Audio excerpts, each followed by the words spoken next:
لا تنسوا الإعجاب بالفيديو والاشتراك بالقناة وتفعيل الجرس.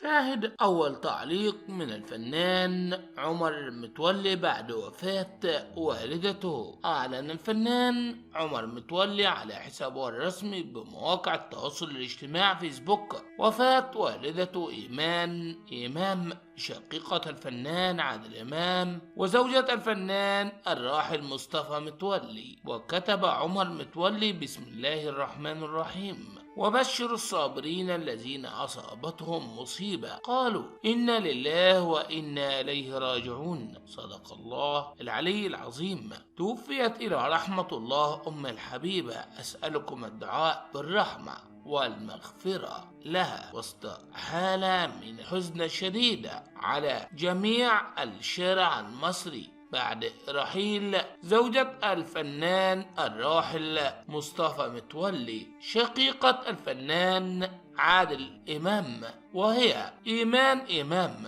شقيقة الفنان عادل إمام وزوجة الفنان الراحل مصطفى متولي. نسألكم الدعاء لها بالرحمة والمغفرة وسط حالة من الحزن الشديد على ابنها في أول تعليق له بعد وفاة أمه الغالية، وسط انهيار كامل من ابنها عمر بعد وفاة أمه. طلب الجميع الدعوات لها بالرحمة والمغفرة وقراءة الفاتحة على روحها. حزن كبير في الشارع المصري بعد رحيل زوجة الفنان الراحل مصطفى متولي. إنا لله وإنا إليه راجعون.